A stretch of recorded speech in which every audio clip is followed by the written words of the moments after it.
Don't you ever fart on my tits again.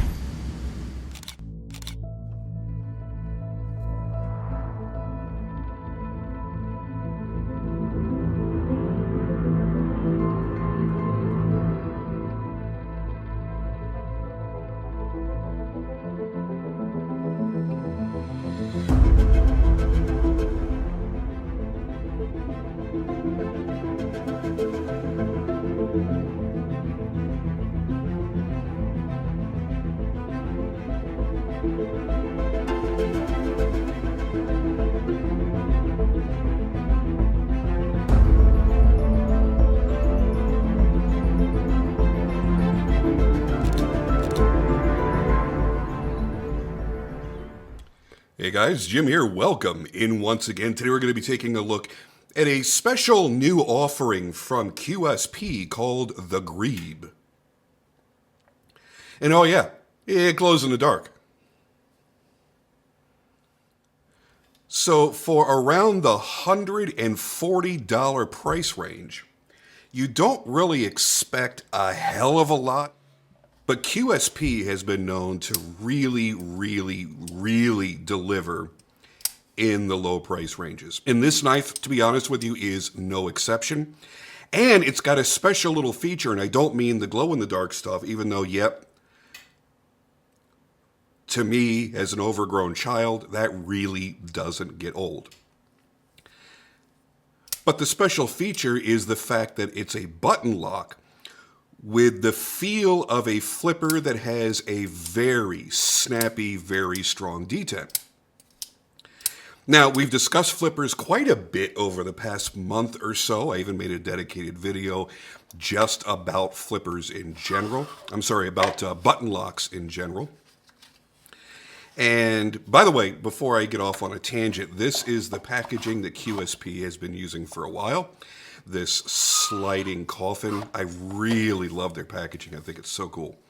You typically get the penguin sticker. Then there's usually going to be a sticker that's associated with the particular model that you're getting. And then you have a little spec card. I really enjoy this, but the one thing I don't understand is the fact that they don't actually check off which knife you've gotten on your little COA card here. Now that is described on the sticker on the end of the box, so you do know that you're getting the S35VN stonewash blade with the Raffir glow-in-the-dark resin, but it's not checked off on here. So everybody's going to be a little bit different on how they view that.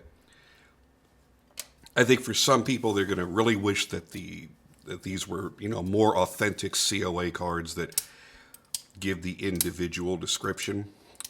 Anyway, doesn't really matter to me. The thing that matters to me is the fact that I really like the size. I really like how it feels in the hand. Love the action. Love the clip point blade shape. And by the way, these are available as a clip point and also as a Tanto. And if I find a picture somewhere on the interwebs of the Tanto, I will throw it up here on the screen.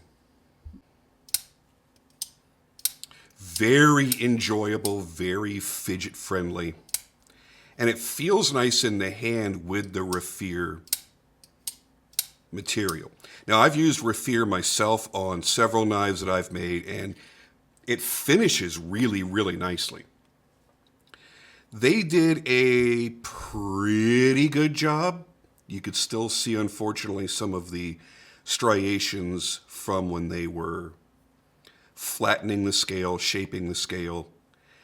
It really could have stood a couple more grits of refinement and then a little bit of time on the buffer, but it is a manufactured knife. It is a production knife. It's not a custom, so you can't really expect probably that degree of finishing.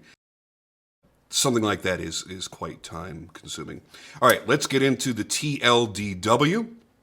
That, for those of you that are new to my channel, is the Too Long Didn't Watch, the segment where I give you all the highline information, the pros and the cons, And then after that, we get into the specs. Then after that, I'll follow up with all of my personal thoughts and the actual review portion of this video.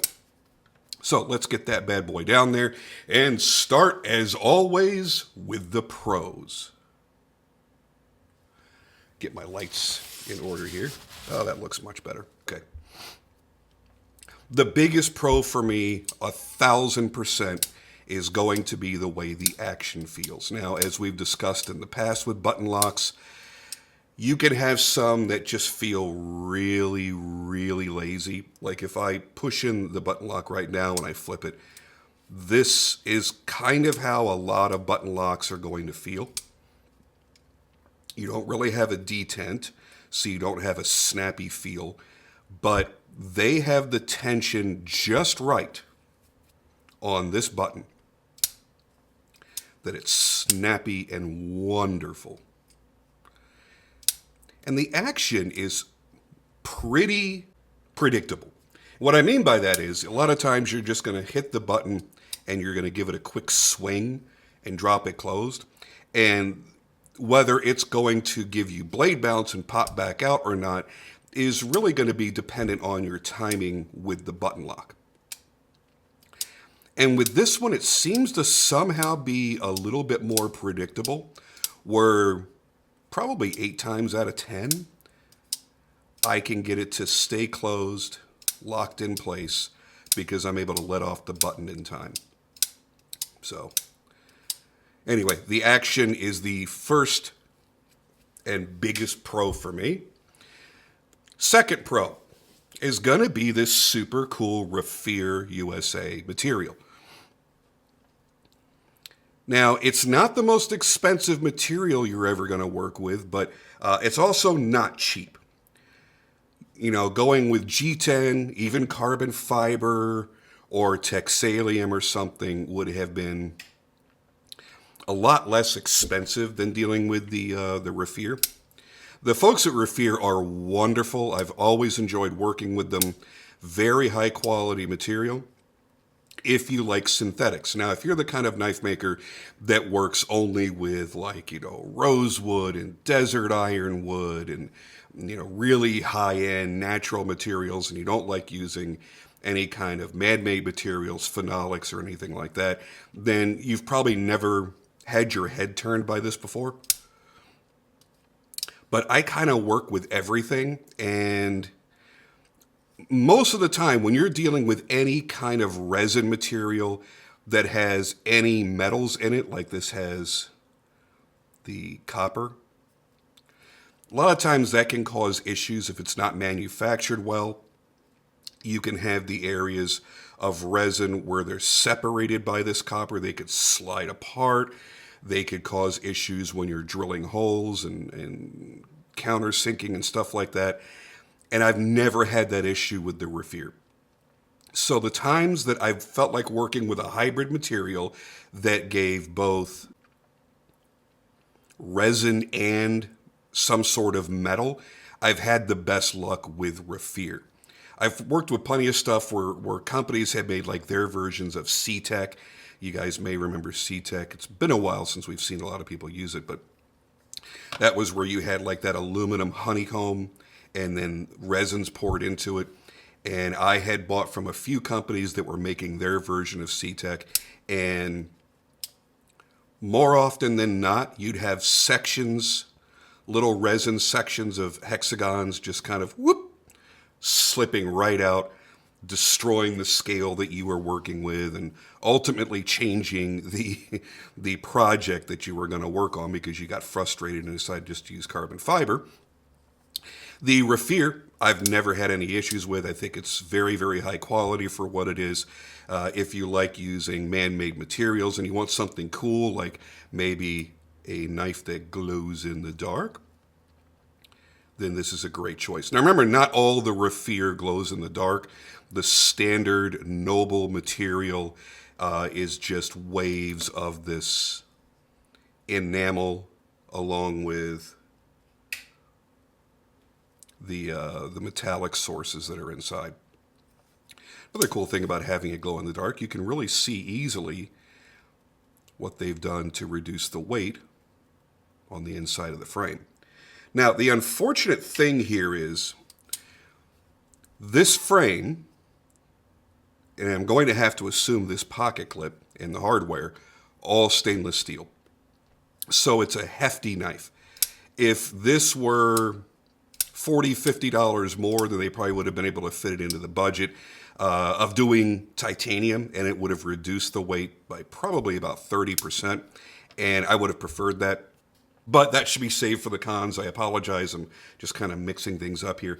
Another pro for me is the fact that it is a reversible pocket clip. A lot of people are going to like that if they're lefties. So you would just simply remove the pocket clip, remove the filler tab, and swap them. Classy way of doing it. Remember, again, these are $140, so you're getting what I think is a lot in this package for that price. These just debuted a few weeks ago. I apologize for not getting this out sooner. I've been a little bit tied up because I've finally been able to get back into my own shop and make my own knives. And that has been a very long process waiting for my health to recover enough to let me do that reliably. So I'm a little bit late on videos, but this has been out now for a couple of weeks. And I'm assuming a lot of people have been buying it. I would imagine at this price, it's been pretty damn popular. Now, what else do you get for $140 that I consider to be a pro? The S35VN stonewashed blade. S35VN is still a great steel. It's not the most premium steel in the world anymore. I don't know that it really ever was the most premium, but it's not as highly regarded as it once was. But it's still fantastic. It still holds an edge for a decent amount of time. It's still good for corrosion resistance. It's not a very chippy edge, things like that. So it's a good all-around EDC steel. And, I mean, if it was good enough for the Sebenza for, God, how long were they running S35VN? I don't even know at this point, because they went from S30V to S35VN. I'd have to actually look it up online to see how long the run lasted for S35VN. They've since graduated to S45VN, and I think it's still a great steel to use. It's expensive, unfortunately, and a lot of people don't know this. Unless you're a knife maker or you're buying knife-making materials, you don't really understand that S35VN is still one of the more premium-priced steels. And I'm not really entirely certain why that is, because there are better performing steels that are a little bit less expensive. Like you could buy Magna Cut for a good amount less than S35VN. It's kind of crazy. But it's held its value over these years, and the people that work with it never really have any complaints. I've worked with S35VN for years. I've made a lot of knives in it, and I think it's a great steel. It's easy to heat treat. It's easy to be consistent with. It's easy to grind. It's easy to sharpen. It's easy to resharpen. So all around, as an EDC steel, it's really still a great choice. It's just that there are other steels out there now that do outperform it, that people feel that they want to get. But again, at this price range, I think it's a good, solid choice. And last but not least on the pros, they put a really, really good edge on this blade. And QSP has been talked about for a while for really great designs and really great execution of designs at good low prices. But I don't really see people talking about the edge capabilities very much. And they do get a really nice, thin, sharp edge on these.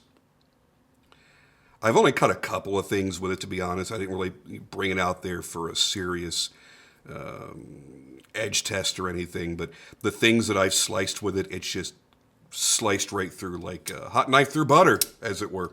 And I've been happy with it. I think it's great. And pocket clip works very, very well. I wish it wasn't a deep carry, but I'll put that in the cons. It just makes it harder to actually get a hold of it without adding pressure to the clip, making it harder to get out. But it works well. It's got great retention, all that kind of good stuff. Now let's get into the cons. Now, this first con is not a con for me, but could be con for other people. The large slot right back there, the large lanyard opening.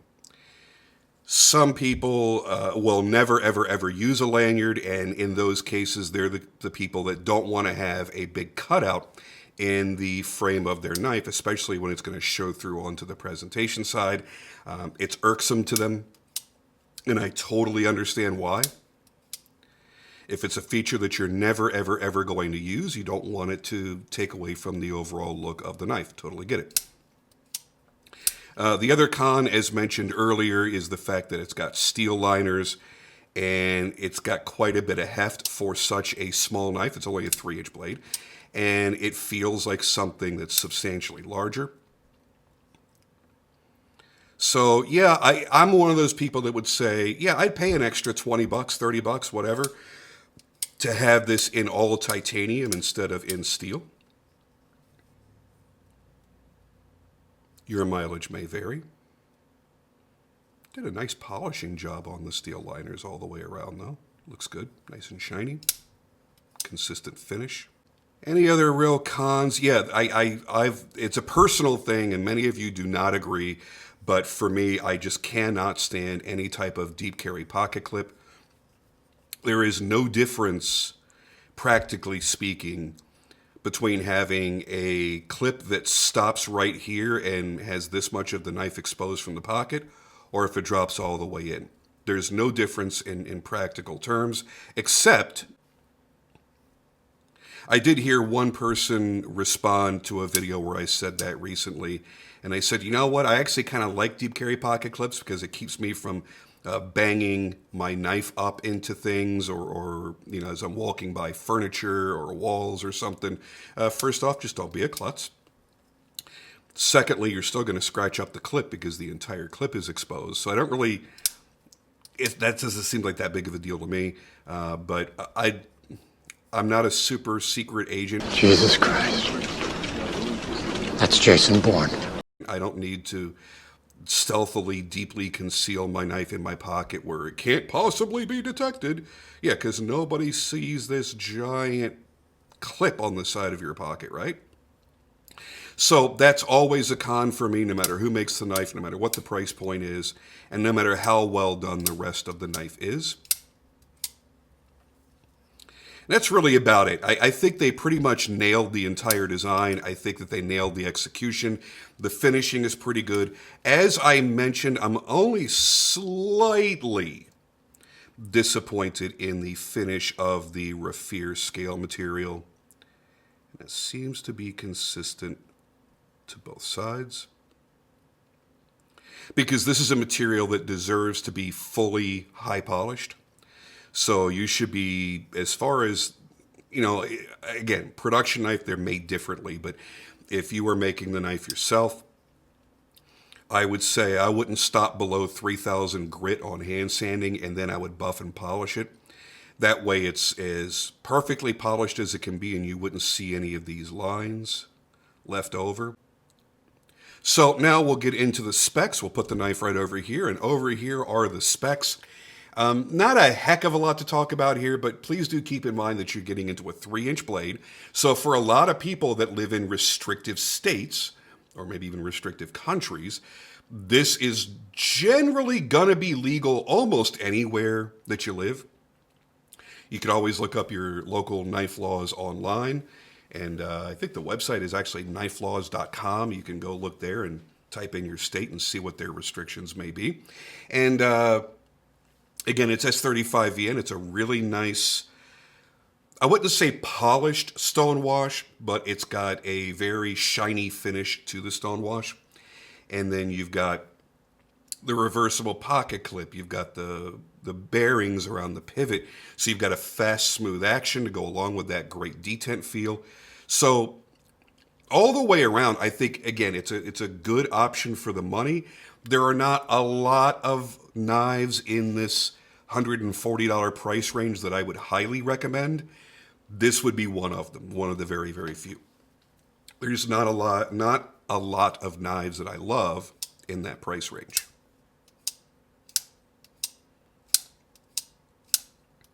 Now, you might be wondering, after I came out here about 2 weeks ago with the James brand Wells, which was another button lock flipper that I was praising the incredible action, which would I prefer and which would I recommend to you? If you could only choose one, I would say this.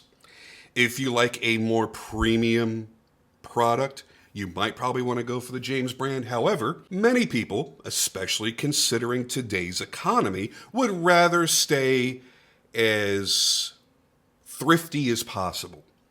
So would you spend $425 or $140?